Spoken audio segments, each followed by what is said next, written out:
তোমার সাহস কী করে হয় লেকচারকে প্রেমপত্র দেওয়ার? এখানে পড়তে এসেছো নাকি প্রেমলীলা করতে?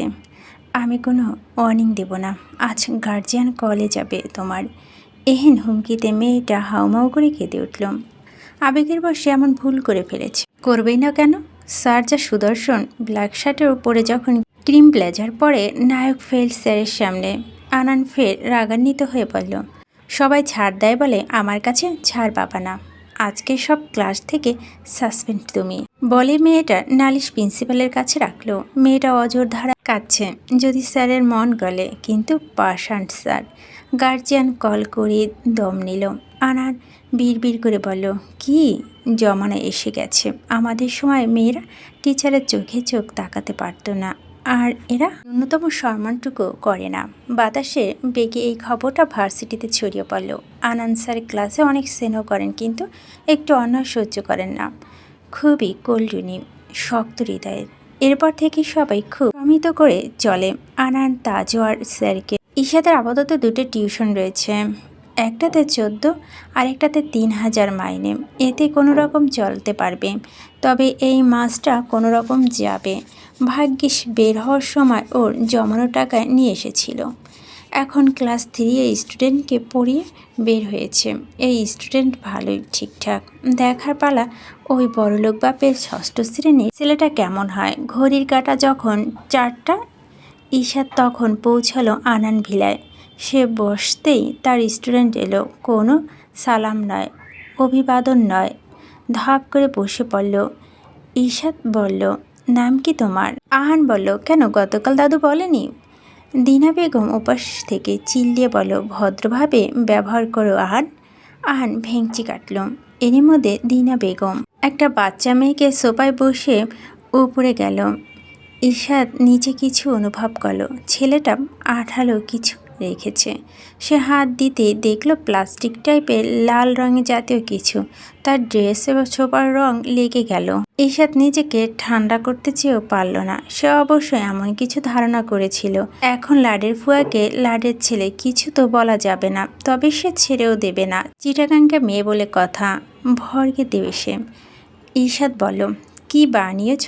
এটা হয়নি ঠিক মতো। আহান ভরকে গেল। ভেবেছিল বাকি টিচারদের মতো বকা চিল্লাপাল্লা করবে কিংবা বিচার দেবে, অথচ এই টিচার এমন কিছু করলো না। মহান বাদ দেবে কেমনে? ঈশাদ বলল, আমি শিখে দিচ্ছি, তুমি এটা দিয়ে মোম বানাতে পারো, প্লাস আরও ক্রাফটের কাজ করতে পারো। সামনে বই খাতা। ঈশাদ এসবের ধার ধারল না। গতকালই আহানের বর্ণনা শুনে সে দিনা বেগমের থেকে সময় চেয়েছে।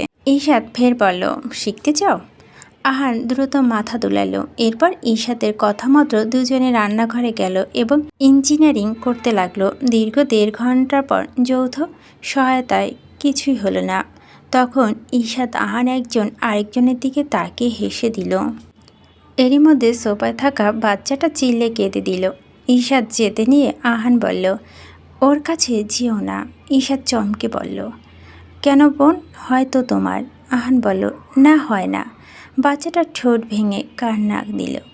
ঈশাদের বড় মায়া লাগলো। সে গিয়ে নিল কোলে। কি সুন্দর বাচ্চাটা। কোলে নিতে বাচ্চাটা চুপ। সে বলল, নাম কি? আহান বলল, জানি না। ঈশাদ বলল, জানি না, ও আজকাল নাম হিসেবে ব্যবহৃত হচ্ছে। ঠাট্টা বুঝতে পেরে আহান চুপ রইল। ঈশাদ বাচ্চার দিকে তাকিয়ে বলল, কি করেছেন এমন যে ভাই আপনার উপর রাগ? এর মধ্যে দিনা বেগম এসে নিল বাচ্চাকে। বলো, পুরো সংসার আমার উপর, বুঝলে ঈশাদ? কোনটা রেখে কোনটা করব?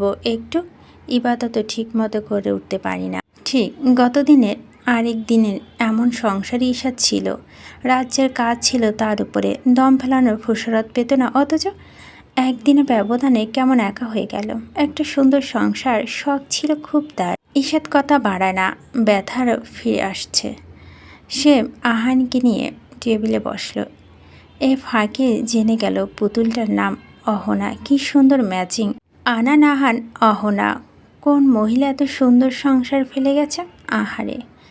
আনান আজকে পড়ালো না, ম্যামের সাথে রাজ্যের আলাপ করলো। এই প্রথম এমন হাসি খুশি টিচার পেয়েছে।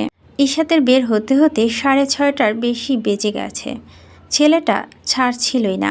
ম্যাম আর একটু বসেন বলে বসিয়ে রাখলো। আর ঈশাদও বসে থাকলো। এখন হোস্টেলে ফিরে কিছু করার নেই, একা থাকলেও যন্ত্রণারা টিপে ধরে। সে ভাবলো কিছুক্ষণ হাঁটবে। রাস্তা দাঁড়াতে কয়েকটা বাচ্চা ছেলে দৌড়াতে গিয়ে তাকে ফেলে দিল। ঈশাদ ব্যালেন্স হারিয়ে উল্টো পড়তে নিল, একজোড়া হাত ধরে ফেলল।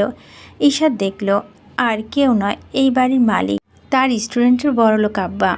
ঈশাদ সোজা হয়ে দাঁড়িয়ে গেল। আনান দূরে সরে রইল। ঈশাদ ধন্যবাদ বলে সোজা হাঁটা দিল।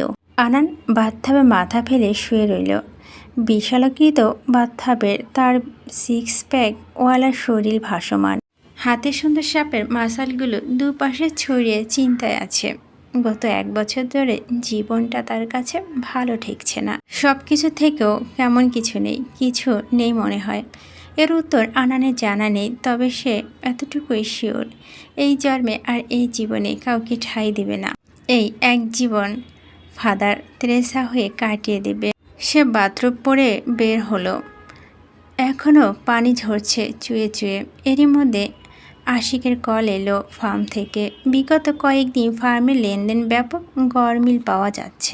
আশিক একটা সিসিটিভি ফুটেজ পাঠিয়েছে। ল্যাপটপে ওটা দেখতে আনানের মাথার রগ দৃশ্যমান হলো। বিশ্বস্ত কর্মচারীরা চুরি করছে, অথচ আনান তাদের চোখ বন্ধ করে বিশ্বাস করত। পৃথিবী আসলে বেঈমান প্রতারকদের।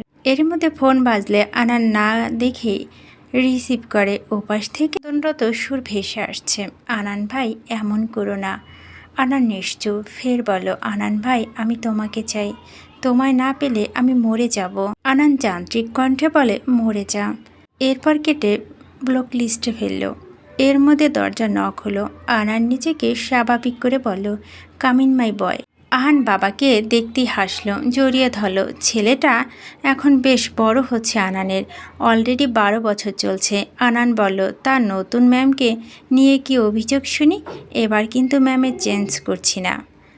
আহান হেসে বলল, করো না, এই ম্যামকে অনেক পছন্দ হয়েছে। আনান অবাক হলো। ভেবেছিল বিগত সময়ের মতো এবারও অভিযোগের বাণী শোনাবে। সে বলল, তাই এই ম্যামকে পছন্দ হবার কারণ? আহান সরল মনে বলল, ম্যাম খুব সুন্দর। আনান থতমত খেলো, বলল আর? আহান বলল, আর অনেক মজা করে খেলেছিল। আনান বলল, আর?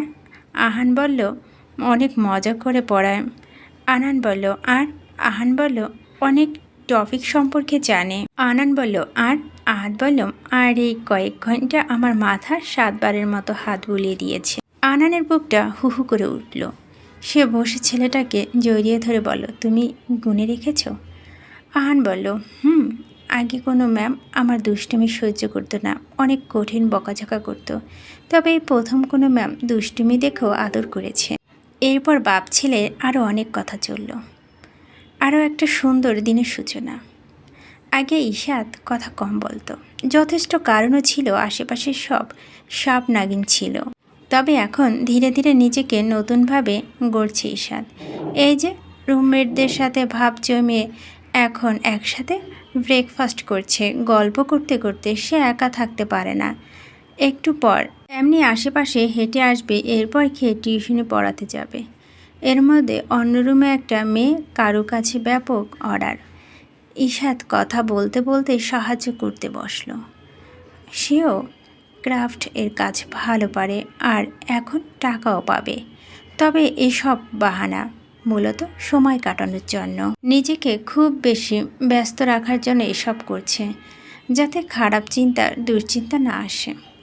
একা থাকা সর্বপ্রথম ঈশাদ পেল তা হচ্ছে নিজের মর্জি মতো চলা যায়। এই যে রাতে মন যাচ্ছিল না দেখে নিজে গিয়ে কাচ্চি কিনে এনে পেট পুড়ে খেয়েছে। এই সুযোগটা বাবা ও শ্বশুরবাড়িতে পায়নি। এক কথায় শুনিয়ে দিত তারা। আজ খেয়ে ঘুম দিয়েছে, তাই টিউশনি লেট। আর মাত্র দ্বিতীয় দিন, আজ 5টারও বেশি সময় বেজেছে। আর তাকে পড়িয়ে তাড়াহুড়ো করে আনান ভিলায় ঢুকতেই পাইপের সাথে বেজে ঈশাদ শুকনো জায়গায় ধরাম করে আছাড় খেয়েছে। ওটা বড় কথা নয়, বড় কথা আহানের বড়লোকি আব্বা কেমন গোল গোল চোখে তাকিয়ে আছে। তার পরনে রেড টি শার্ট আর সাদা চশমা। কার ওয়াশ করছিল বোধহয়। ঈশাদের চিল্লিয়ে বলতে মন চাইছিল, কখনো কাউকে আছাড় খেতে দেখেননি, এমনভাবে তাকানোর কি আছে? যে আছাড় খেয়েছে তার বুঝি শরম লাগে না? আনান মানবিকতা দেখে তার দুহাত দিয়ে ইশাতের দুহাত ধরে উঠালো। বেশ ব্যথা পেয়েছে বোধহয়। দুহাত পুরোপুরি ধরতে ইশরাতের শরীর কেমন শিরশির করে উঠল। আনার গুরুগম্ভীর কণ্ঠে বলল, ভেতরে যেতে পারবেন? ইশাত কোনো রকম মাথা দোলালো, ভেতরে গেল। ইশাতের জামার একাংশ ভেজা দেখে আহান শোধালো, ম্যাম আপনার কি হয়েছে? ইশাত নিজের প্রেস্টিজ বজায় রাখতে বলল, হালকা একটু পড়ে গেছি। তার পেছন পেছন আহান সিঁড়ি দিয়ে উঠতে উঠতে মনে মনে বলল, তোমার ম্যাম আমার সামনে আছাড় খেয়েছে, কঠিন এক আছাড়।